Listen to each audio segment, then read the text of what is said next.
I came to know Thomas Kerr quite by accident. A Facebook acquaintance had in his possession a very faint photocopy of a two-piano manuscript of Kerr's. He had acquired it from the pianist Wilfred Delphin, who, with his late partner Edwin Romaine, had performed it during the 1980s. My friend knew that my piano duo would be interested in it, since we often program music of underrepresented composers. I knew almost nothing about Kerr. There were no piano publications. The scholarly record is very slight. He doesn't even have a Wikipedia page. Well, my duo partner, Nyaho, and I loved the piece. We found it moving, musically sophisticated but accessible, and exciting to play. We have performed it several times now, and in 2022, we released a CD recording of it. But since we regarded it as an important contribution to the two-piano repertoire, we set our sights on publication. My talk today is as much about the process of historical research, the vital necessity of publication, and the invisibility of Black classical composers and musicians generally, as it is about Thomas Henderson Kerr, Jr. Thomas Henderson Kerr, Jr. was born in Baltimore, Maryland in 1950. His father, Thomas Henderson Kerr, Sr., was a graduate of the pharmacy school at Howard University, class of 1912, but he was an orchestra leader, composer, pianist, and violinist. I find no references to his mother in anything I have read so far, except that in an interview in which Thomas states that she was not musical at all. Thomas began playing in piano at an early age. He was self-taught on the organ, and as early as 14, played for church services, as well as in Baltimore's nightclubs. Thomas attended Frederick Douglass High School, where he studied with William Llewellyn Wilson, a Baltimore-born African-American conductor, musician, and music educator. Wilson introduced classical music to Baltimore's Black community through teaching, writing, criticism, and as conductor of the Baltimore City Colored Orchestra and Chorus. Baltimore had a thriving Black music scene with many talented young musicians, many of whom attended Douglass High School. In addition to Kerr, famous alumni from Douglass include jazz pianist Ellis Larkins, composer Mark Fax, jazz singers and band leaders Blanche and Cap Calloway, and soprano Brown, who originated the role of Bess in Gershwin's Porgy and Bess, and Paul Brent, who was the first Black student officially admitted to Baltimore's Peabody Conservatory in 1949. Speaking of Peabody, after high school, Kerr and some of the others wanted to attend Peabody Conservatory in Baltimore, but at that time, African Americans were not admitted. As mentioned, Paul Brant was admitted in 1949 after much reluctance from board members. So Mark Fax went to Syracuse University, Anne Brown to Juilliard, Cap Calloway attended Lincoln University, Blanche Calloway attended Morgan State College, and Thomas attended Howard University for 1 year, then transferred to the Eastman School of Music in Rochester, New York. By the way, Blanche Calloway is one of the first female jazz big band leaders in the US. Ellis Larkins, an interesting story. He was associated with Peabody, but he was not allowed to attend classes or receive credit. Ellis Larkin was studying with faculty members at Peabody, but he couldn't go to campus and he couldn't register for courses and he couldn't graduate. But there were programs, fundraising programs for Peabody. He was quite a phenomenal jazz pianist. And there were all these programs of fundraisers for Peabody that he was featured on. So he was good enough to be exploited to raise money for the Institute, but clearly not good enough to be allowed to attend classes, enroll, attend classes, and graduate. He didn't seem to have any hard feelings, though, about that. He talks fondly about the teachers he studied with at Peabody. And I would just say it should be noted that Lincoln University, Morgan State College, and Howard University are historically Black colleges and universities, which we refer to as HCBU. So these were places that Black students could thrive in and be accepted and learn. At Eastman, Thomas studied piano with the legendary Cecile Genhardt, and he graduated with honors. He earned 3 degrees, the Bachelor of Music in Piano and Theory, and the Master of Music in Theory. He did the theory masters because at the time a master's in piano wasn't offered, or he said would have done that. His first job after Eastman was as instructor of piano and organ at Knoxville College in Tennessee, also an HCBU. And while at Knoxville, he started to compose, and he did so when the need arose. He was not there a very long time. He quickly left and went to Howard University, where he was a professor of piano and chair of the piano department until his retirement in 1976. He spent virtually his whole career there.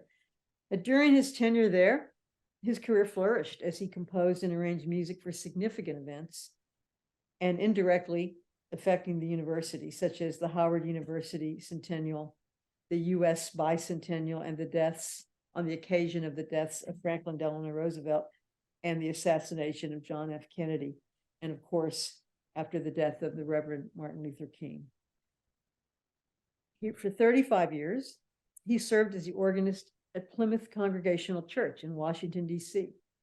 His organ works have been performed at the National Cathedral, the Shrine of the Immaculate Conception, Mormon Tabernacle, and in more than 20 cathedrals and churches in Europe.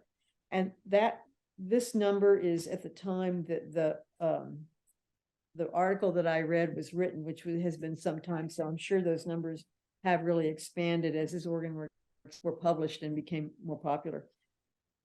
As a pianist, he performed concerts in a variety of places, including the National Gallery of Art and the Phillips Collection. And he appeared twice as a concerto soloist with the National Symphony Orchestra in Washington, D.C. Kerr died on August 26, 1988, as a result of an automobile accident. And he's buried in Washington, D.C., near Howard University. I believe he was a pedestrian in that accident, and he was hit by a car. He was nearly blind at the time. So there's some speculation that it was an accident because he couldn't quite see what he was doing. I went to some length about his biography because I wanted to impress upon everybody that he was a very notable musician in his community. I mean, he was a big deal. He wore lots of hats, and he was well regarded, and he is practically vanished from musical historical records. So I just wanted you to understand that he's not just some guy that wrote some pieces. I mean, it would have been fine if he had been, but he was quite a substantial presence in his community. Kerr's archives are located at the Schomburg Center for Research in Black Culture in New York City. It's part of the New York Public Library. The center is a leading cultural institution devoted to the research, preservation, and exhibition of materials focused on African American, African diaspora, and African experiences. In January 2022, my wife, acting as my research assistant, and I went in search of the manuscript for the 2-piano concert scherzo, because we knew we would need that if there was going to ever be a publication happening. We found it in a box of transcriptions within the first hour. The clickbaiters say, what happened next was amazing.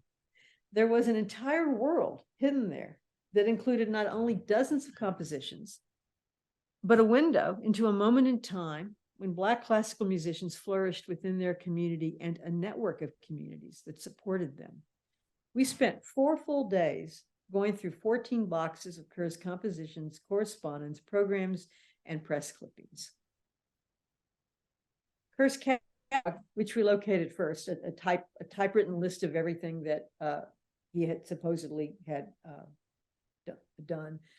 The catalog, which we located first, lists over 150 works for piano, organ, voice, chorus, and chamber ensembles, none published during his lifetime, and most of which have never been published. but are preserved in manuscripts at the Schomburg Center. None of his piano works has been published. Perhaps this is due to anti-Black bias and a lack of interest in works by Black composers, or what Thomas himself said, which was that there was no interest in the kind of music that he wrote, music for occasions, and music that was not avant-garde or serial. He believed that publishers were only interested in publishing very, very dissonant, and it was a fad, you know. That's how he felt about it. So for piano, there are 10 complete manuscripts for solo piano written between the years 1937 and 1970. 4 works for two pianos, including a cadenza that he wrote for the Mozart K65 two-piano concerto, K365, sorry. 2 duet compositions. I was not able to locate all the pages of every single manuscript. It's kind of a mess in there. This would be a great project for a grad student, going in there and straightening that mess out. 5 or 6 hymn arrangements in chorale style written much later, and some simplified and pedagogical works. I'm going to show you what the catalog looks like, but I have to switch windows. I'm going to stop this share, and I'm going to go to. You should be seeing, yeah, you see the catalog now, right?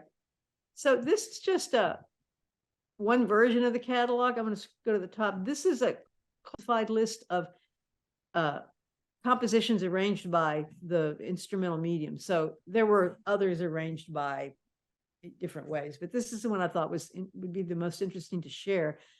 You can see for chorus a cappella, chorus with organ, chorus with piano. You know, he was a church musician, so he wrote a lot of stuff. When I say that when he says he wrote with a reason, you know, for occasions, Sunday service were an occasion. So this is where why a lot of this music was written. A few instrumental, but not many pieces, flute and oboe. Some of these are the same piece. Well, both of these are the same piece, just for different instruments. And then here we go to organ, just organ. Look at all this organ. You know, he wrote a lot of organ stuff, again, probably mainly for services. Organ with brass instruments, again, we can assume, I'm assuming that those are for services too. Piano list is smaller, but it is significant. And we don't have manuscripts for everything on this list, but we have at least 10 good manuscripts for pieces here. Here's a 2-piano list. Here's the piece that Nyaho and I, the concert scherzo that we have learned, that I'm going to be bending your ear about. And, you know, voice and piano, these are, I want to mention these. This is important because he wrote a lot of arrangements, voice and piano arrangements of spirituals that were performed by very significant artists. And that's, there's a little something I want to say about that later.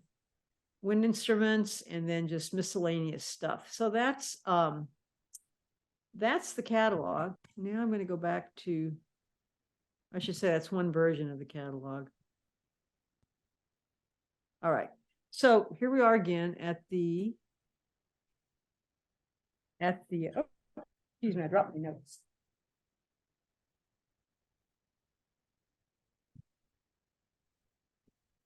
All right, on to the next slide, maybe. Every time I do a screen share, it doesn't want to advance the slide. There we go.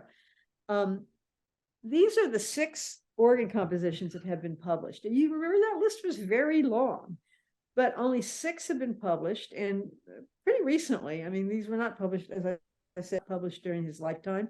They're listed in the bibliography if you want to check on them. They are readily available. And I'm going to show you the 2 art songs. Again, that list was long. 2 art songs have been published. So I'm going to now talk a little bit about his compositional style. In my bibliography, I have listed an excellent DMA monograph by Jane Fitzharris, and it's called Compositional Techniques in Thomas Kerr Jr.'s Anguished American Easter, 1968, which is a piece for organ, and their application to the theme of African American theology. It's an excellent dissertation, and she talks extensively about one of the piano compositions that we're going to listen to later. So it's worth checking out if you're interested in Thomas Kerr. And I'm gonna hang on a minute. No, I'm gonna read a little what she says about his compositional style. The musical language of Thomas Kerr Jr. uniquely reflected the African American experience. His forms and styles were classically European, but at the same time, he incorporated elements of African music as well as spirituals and American jazz. Kerr's output shows stylistic influences. For example, his use of the ostinato technique, which you do see in the concert scherzo for sure. His use of the ostinato technique reflects the rhythmic richness and complexity of African music. His use of formal structure, such as theme and variations, reflects European style. And his inclusion of the spiritual was African American. Kerr describes his own musical style as conservative, surrealism and atonality. His music was personal. And since he wrote for community occasions or music he dedicated to specific performers, the writing would have needed to reflect those goals.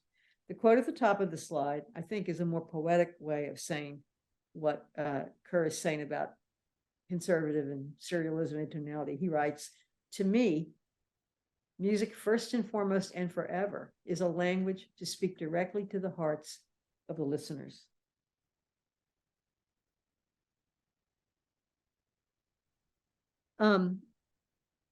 As mentioned, many of Kerr's compositions were strongly rooted in the spiritual tradition, especially his organ and choral works and the many vocal piano arrangements. Many of these are written for religious occasions, as I mentioned, but spirituals also form the basis of works with political significance, such as after the assassination of John F. Kennedy and Martin Luther King, or he wrote pieces in response to the civil rights, to events that happened during the civil rights era of the 1960s. And spirituals were often a part of these. Among his piano works, there are two significant concert works based on spirituals. One is a concert scherzo based on Didn't My Lord Deliver Daniel? And that's we're going to take a detailed look at that. And the other is Scherzino Easter Monday Swagger for solo piano, dedicated to African American pianist, his Howard University colleague, Natalie Henderson. She performed it on tour in the US and in Europe. It's based on the spiritual Walk Together Chillin'. She also recorded it in 1971, and we're going to listen to this later on. His piano, of course, also shows some four-part hymn settings of spirituals. This is a Henderson album cover that I remember when this came out. The left image is of the 1971 album. It was truly a first of its kind. Even the first album recording of piano music by Black composers. It was significant in my life.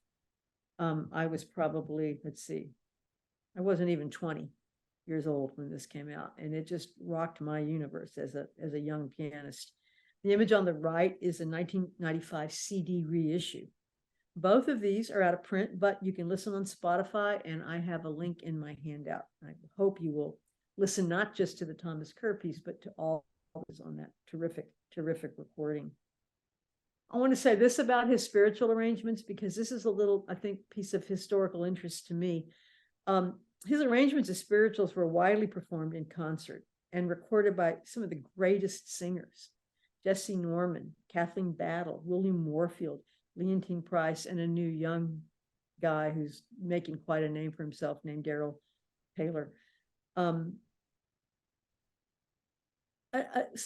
Think about is that these older recordings, the ones by Jesse Norman and the one that says spirituals in concert, they don't give credit to the arranger. They list these tunes as traditional, and they don't say arranged by Thomas Kerr or arranged by whoever.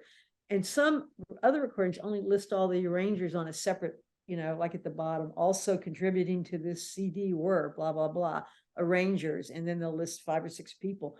But it's unclear who arranged the individual things that you're hearing on the recording. And since they're not published, it makes it really kind of hard to track what's going on here historically. So I just wanted to bring that up because that's one of the ways in which history kind of makes certain people invisible. And I think arrangers when they're doing arrangements for these major artists. They're not really considered as important as a major artist, but they should be. And the Will Liverman recording on the top left, Times of a New Day, I list that because it's a setting of an art song, which Kerr wrote called Riding to Town, based on a poem by Paul Laurence Dunbar, a very important Black poet. I include it only because there are so few recorded examples of Kerr's music. All right, so now we're going to take a closer look at the concert scherzo.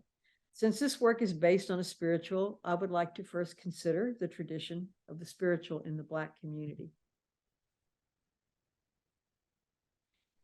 As enslaved Africans were exposed to Bible stories, they began to see parallels to their own experiences. The spiritual provided a way to merge their new religion with their own reality.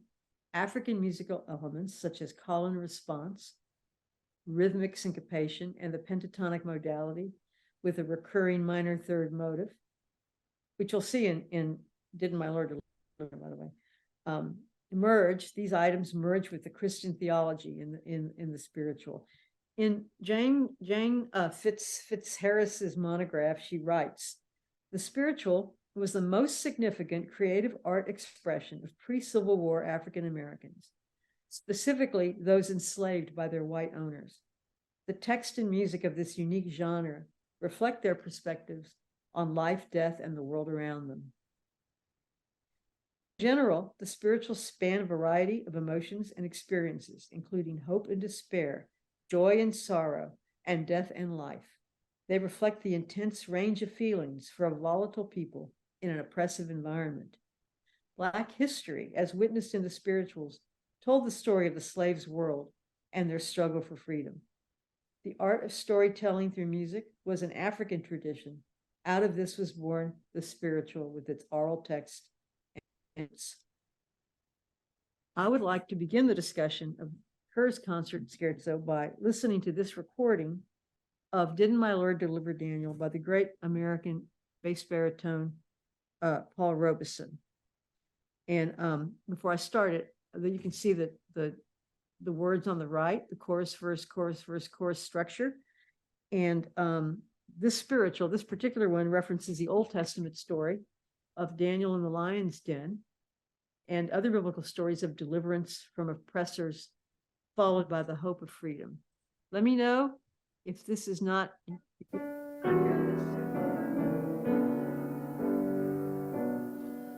Did my Lord deliver Daniel, deliver Daniel, deliver Daniel? Did my Lord deliver Daniel, and why not every man? He delivered Daniel from the lion's den, Jonah from the belly of a whale, and the Hebrew children from the fiery furnace, and why not every man? Did my Lord deliver Daniel, deliver Daniel, deliver Daniel? Did my Lord deliver Daniel, and why not every man? The moon runs down in a purple stream, the sun refused to shine. Every star did disappear, yes, freedom shall be mine. Did my Lord deliver Daniel, deliver Daniel, deliver Daniel? Did my Lord deliver Daniel, and why not every man?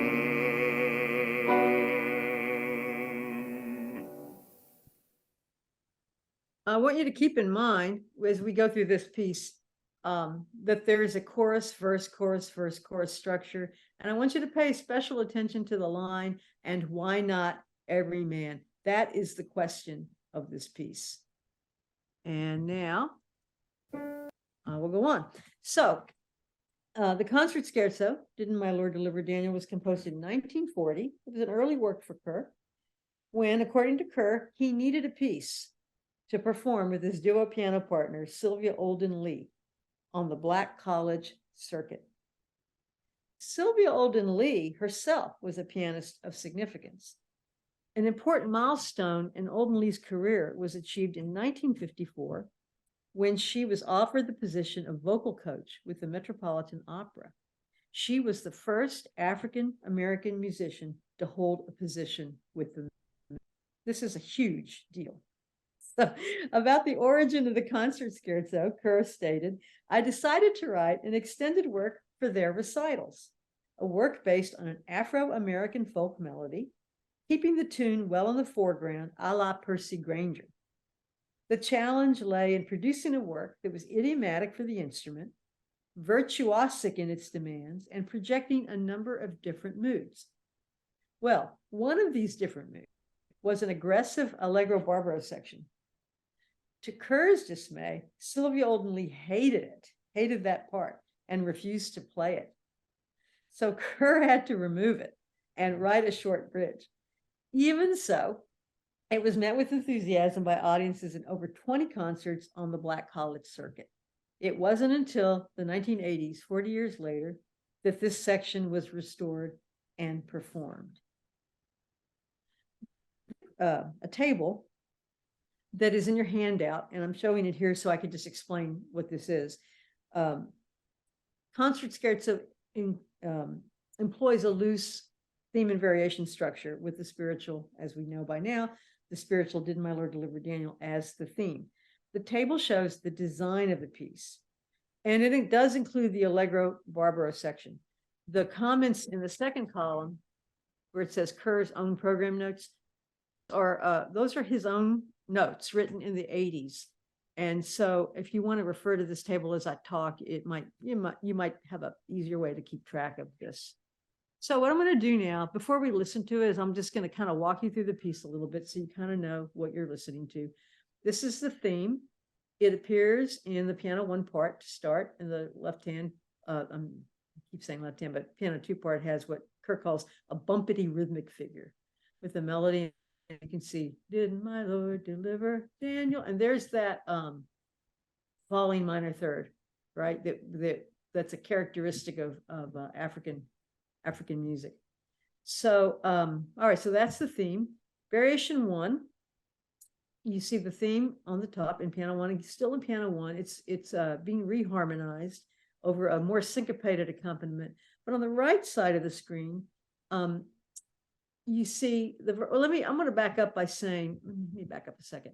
If you look at this chart, you see where only variation 1 says chorus and verse, and then variation 3 says chorus and verse. Those are the only variations where he includes the verse.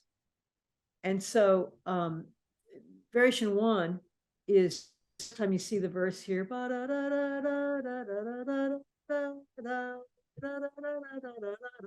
Okay, and that every time, the 2 times that comes in, he adds a blue note. He adds makes it bluesy by adding the flat fifth of whatever scale he's in. So that verse is always associated with the blues scale. You can see a very, very interesting syncopated accompaniment. Again, the tradition in Black music is a high syncopation, right? And then look at the overlapping patterns, these, and look at where the accents fall.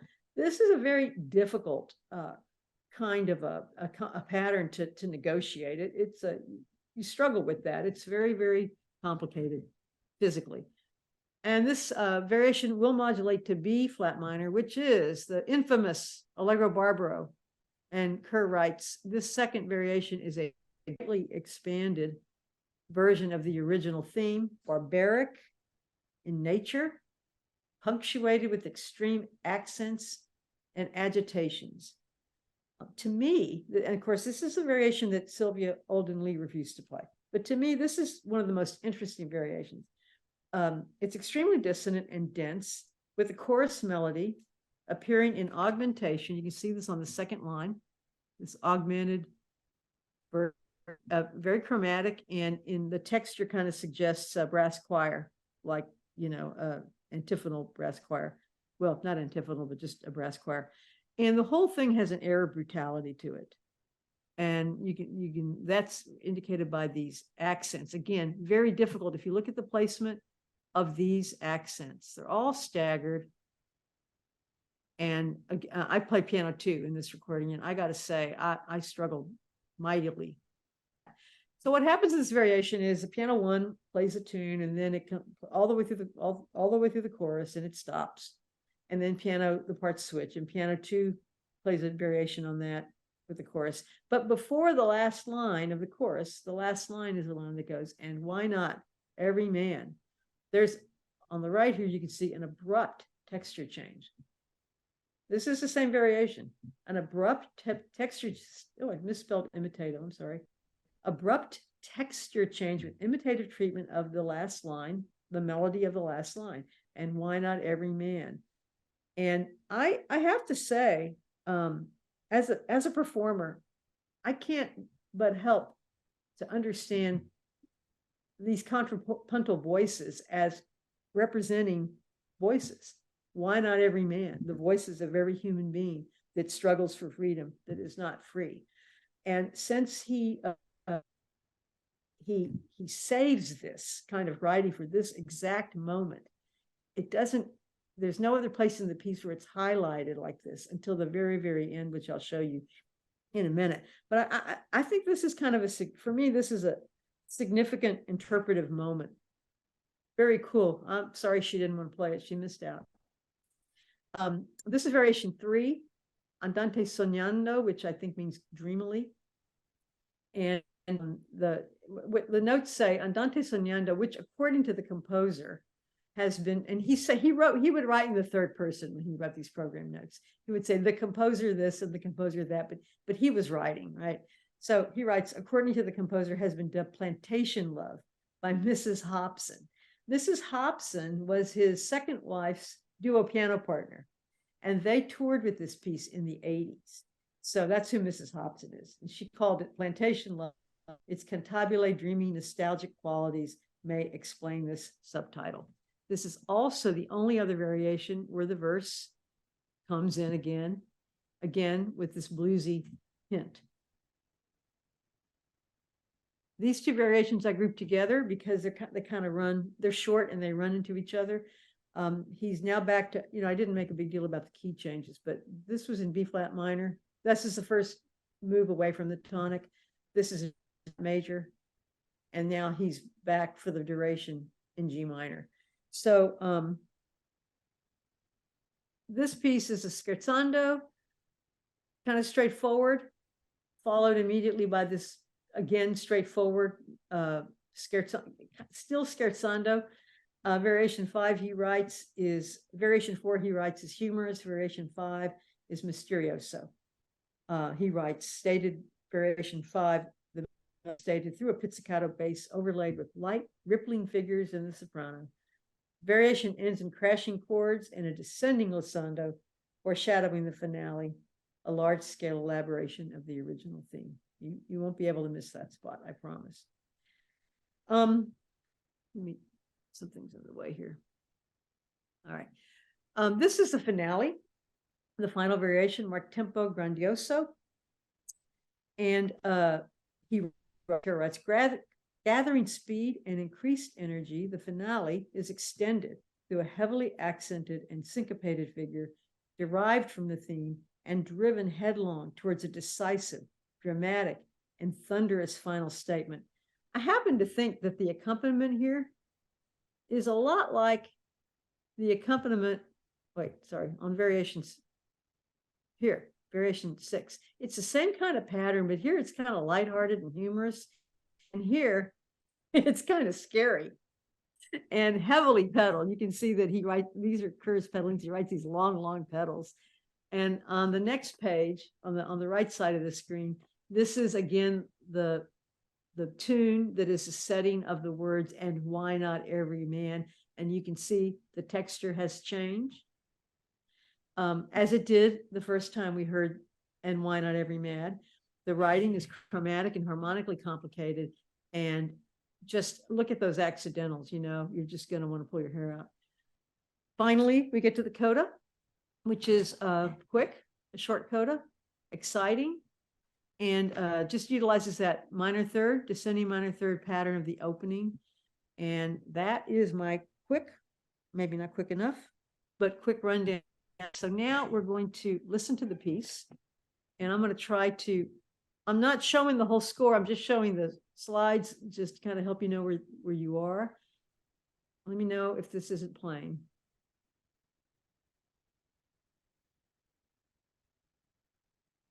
COVID, masks.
the last piece for That was Didn't My Lord Deliver Daniel? I think it's a terrific piece. So Kerr finally heard the piece as he had conceived it. When the duo piano team, Delphin and Romain, remember when I first started out, I had said that the email that I was sent contained a Xerox of a score given to somebody by Delphin, and who was still alive. And I've spoken to him on the phone, but he didn't have a copy of the manuscript anymore. So anyway, so Delphin and Romain performed it on several high-profile concerts during the 1980s. Performances included the Kennedy Center and the White House for a state dinner during the visit of Kenyan President Daniel T. Arap Moi. Both those performances were in 1980, and at Carnegie Hall in 1982, of which there is a review in the New York Times, archived from that performance, saying very little about Kerr's piece, but a whole lot about Rachmaninoff. Anyway, Kerr writes in the program notes for this concert. He loved to write program notes. There's a lot of program notes, and they're kind of amusing. But this is what he writes about this. The composer finds it by ironic, hilarious, or pitiful that not until January 11th, 1980, 40 years later, did he hear the piece as originally conceived. The occasion was the formal opening of the Black Music Colloquium at the Kennedy Center, with the breathtaking Black duo piano team of Delphin and Romain doing the honors. The restored version of the Concerto continued to receive performances by his widow, Hortense Reed Kerr, and her duo piano partner, Constance Tibbs Hobson, throughout the 1980s. And that was kind of it for this piece until I got that email. And so now the Niagara duo is performing this in concert, and we're keeping it in our performance rotation. And in 22, we recorded a CD, which again, if you're interested in hearing it, there's a link to it on Spotify. And as excited as I am by this recording of the concert scherzo, I am even more excited by the forthcoming publication of 3 of Kerr's piano works by the Francis Clark Center for Pedagogy.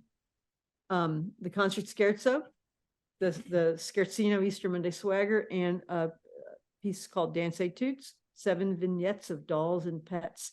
I haven't mentioned this third piece yet. They are a set of pieces that were written for his 9-year-old daughter, Judy, for piano auditions. They are at the late intermediate level and will make a great addition to the teaching literature. They utilize different musical styles and compositional techniques, including 7/4, black key, pentatonic playing, and other contemporary techniques. I just want to check the time real quick. Remind me of how long this session goes. I forgot to start my timer, so I don't know how long I've been talking. It can go for another 20 or 25 minutes. Oh, great! Because I want to play. I want to exit out of here. I was only going to do this if I had time, and okay, I'm going to play. Go back to Chrome. I'm going to play the Scherzino. It's Easter Monday Swagger, and while it's playing, I think I can do both. I'm going to show you the score. This is not a final score. This is a draft. This is the piece that he wrote for Natalie Henderson that she toured all over the world with. And it's based on the Spiritual Together Chillin. The engraver has changed the name, but it's, Chillin. And I'm going to start the recording. And let me know if there's any problems with anything I'm doing here.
All right, let me get my screen share thing worked out. I knew that was going to happen. Let me turn that off. Okay. And back to PowerPoint. Give me 1 second. I am getting good at this. Okay. And this is my last slide. Hang on a minute. Ah, shoot. I messed up. I'm not getting good at it. Okay. So my journey, has been amazing. It started with a random meeting and ended with a recording project and 3 upcoming publications of Kerr's works. But there are many opportunities for continued scholarship. For interested students and scholars, here's some thoughts. There are dozens of unexplored works in Kerr's archives. These need to be studied, edited, performed, and hopefully published. How many composers and their works have vanished from history because of racial bias or neglect? There are libraries around the world filled with basement boxes just waiting for you to explore them. What about the Black College circuit? Did anyone see the movie Green Book? Green Book is a fictionalized account of a real pianist whose name was Don Shirley, who was on a circuit in the Midwest and Deep South. He was a classical pianist. The movie was about his experiences. There are other stories to be told here. Who were these artists and what became of them? What about the communities that supported those artists? So for me, this project is not, it started out being about this piece of music that I wanted to play, but it's not just about the music. It ended up being much bigger than that. The stories here are important to tell, and they provide context to how American musical culture has developed and will continue to develop. I want to remind everybody that as they say during Black History Month, they say Black music history is American history. It's not just for Black History Month. So all our histories, the history of how music evolves in America, it's all American history. It's all American music. So please continue adding stories like this to your research agenda. And I'm done with my presentation. I'd like to thank you for listening, and I will answer any questions, if I can, that you have. First of all, we're going to applaud for you because it was a great presentation. Oh, well, thank you. Thank you. Okay, I have the first question. At the Schomburg Center that you talked about in New York City, do you know of other Black composers who has a substantial body of piano music that should be explored? I can't answer that I can give you names, but I would feel that, I mean, I was so laser focused when I went in there. Let me just say that this was during COVID and the library wasn't open you had to make an appointment. You had to be a researcher affiliated with an institution, and you had to make an appointment, and you had to ask for certain boxes you wanted to see on certain days. And that's why I took somebody with me, because you could only see 4 boxes at a time, right? So, and there were 14 out, we didn't know what was in them, right? So we doubled up and we got different boxes and we worked together, and it took us 4 full days, both of us working for 6 hours a day to get through those boxes. So I didn't really thinking like, what else is here? But if I had to guess, I'm going to say, there's lots of stuff is there. And I know that Oberlin has Sylvia Olden Lee's archives. She I think went to Oberlin. I think she attended Oberlin, and they have her archives there. And I know that there's another set of archives in New Orleans that Nyaho says has tons of stuff, unpublished stuff. So I guarantee you there's hundreds of stories like this to tell. That was my second question. I know that the archive in New Orleans is at Tulane. Do you think that's correct? I believe so, yeah. And I think Nyaho said that there were lots of manuscripts by Howard Swanson there. So are there any other major centers of research that you know of? Well, I think the New Orleans, the Tulane one is a major one, and the Schomburg Center is a major one. I can't answer that question without like, Nyahu probably would have, because Nyahu, when he did his books, he was looking at many, many different composers' works. And I was just like, okay, Thomas Kerr. So he probably has a kind of a broader view of it. He would be a better person to ask, but that's a great question. Where are all these archives located? And I'll tell you this the Schomburg Center hasn't done anything with these. They're in boxes, and the boxes are organized by, generally speaking, what's in them. So one box might have correspondence, one box might have organ works, one box might have piano works, but they're not organized in any way. You have to actually go through boxes to find stuff. And there was a lot of misfiled stuff. I found a piece that had a page missing, and I was so disappointed. It was one of the piano pieces, not one of the ones that we're publishing, but and I found the page in like a different box that wasn't even about piano music. So it's a big mess in these archives. There's nobody working on this stuff. So that's just my experience. If it's not being properly cataloged, and the reason it's not is that they don't have the personnel to do that. They don't have the money. They don't have the personnel. I mean, who's going to do that? So that's why it's a great project for a grad student. I'm guys to think about this, because it's not just a great project because you need projects that haven't been researched before, but it's a great project historically. It's an important project. Anybody else have a question for Dr. Garcia? No other questions. Okay, you can just tell it.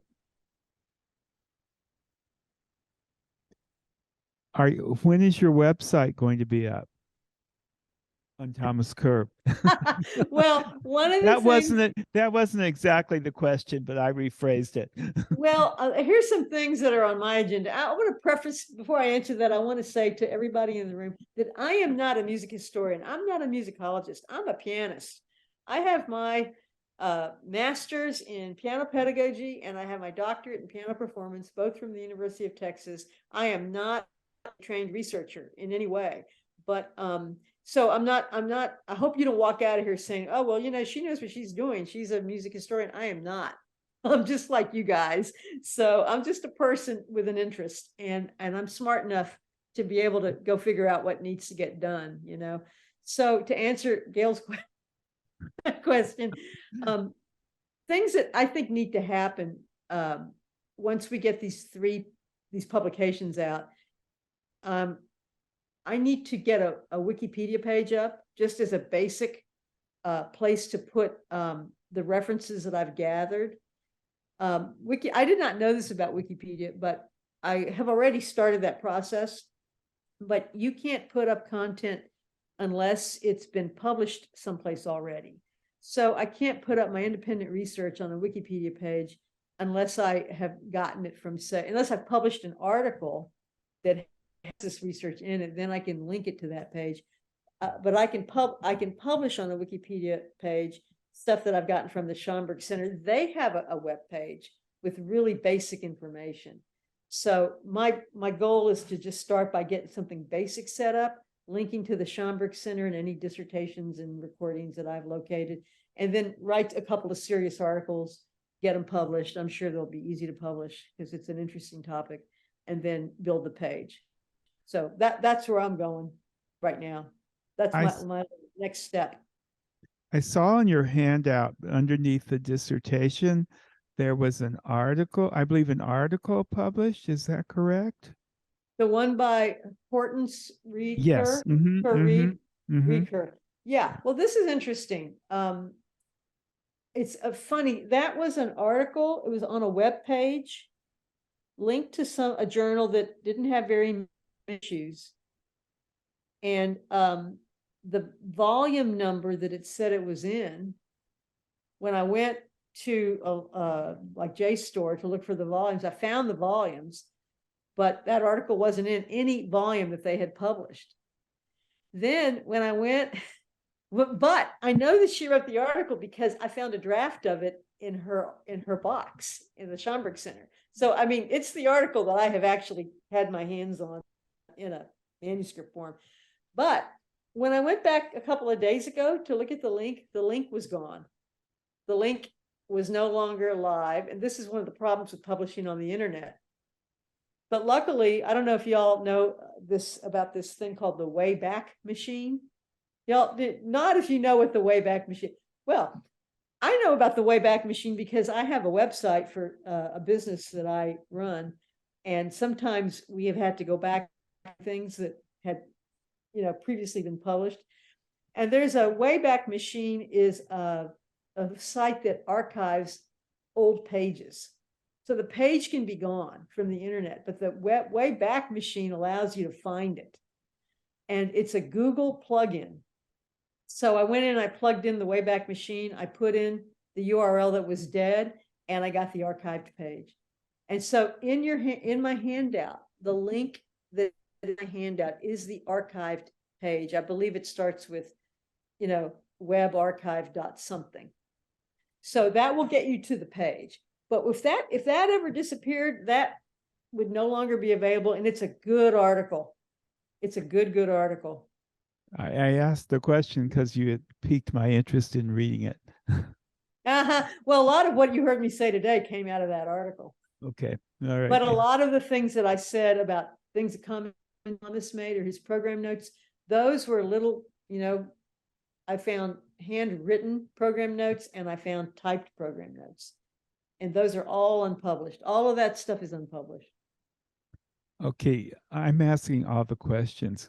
I heard Delphin and Romaine I believe it's in Oklahoma City. I don't know if they played Daniel at that point or not. I have no idea. But what year was it? I have probably early. I don't. Would they have been playing early? I'm trying to remember if I heard them in Oklahoma City or Illinois. When did they stop playing? Do you remember? Well, Romaine died. Romaine died young. I believe Romaine. I'm going to look that up on Google real quick. I don't know. I don't know what year it was. I think it must have been in Oklahoma City, and I went there in '79, but it could have been in Illinois before that. I'm not getting to it. I'm not finding it. That's okay. My question was, do you know if they have recordings available? They don't have this recorded. Okay. I asked Delphin. Okay. They had no record. Now there was a mention of a radio broadcast on one of their programs. So let me just start out by saying they always program music by Black composers. They had conventional, traditional, Rachmaninoff, Mozart. They played the normal stuff, but every program I saw of theirs, they programmed music by Black composer. I don't know if what you heard was concert scherzo or not. He did not have a recording. He didn't even have a score anymore. And now that I think about this, I don't think it was either Oklahoma City or Illinois. I believe I was a clinician on some convention in which they were the concert artists, and I have no idea what state it was. So anyway, I'm trying to see when he died. They were apparently, I never heard them, but they were apparently a pretty phenomenal piano duo. They had a big career going. And if Romaine hadn't died, it would have been, they would have been better known. Yeah, I don't know when he died, but he was pretty young when he died. They did not have a long career as a duo. When are the pieces going to be available? I think we're shooting for Daniel to be available in July, and then it depends on Susie and Niaho after that. Well, they're all engraved. Yeah, they're engraved. They're ready for our eagle eye to go through them. Those will be a little slower because not that this was fast, but we haven't. I'm learning right now. I'm practicing the dance etudes, And I think that being able to play the piece will help me with the editing, I think that Easter Monday Swagger will be the hardest one. You saw how chromatic and complicated it was. Yeah. But, I really can't answer that question, but we'll try not to drag it out till, forever. It always takes longer than anyone thinks to have something published, as we all know. Anybody else have a question? I ask all the questions almost. Jinglong, are you raising your hand? No. Oh, don't leave, because Robin has a technical question for you. But we're just going to say again, a great big thank you and good luck on the publications.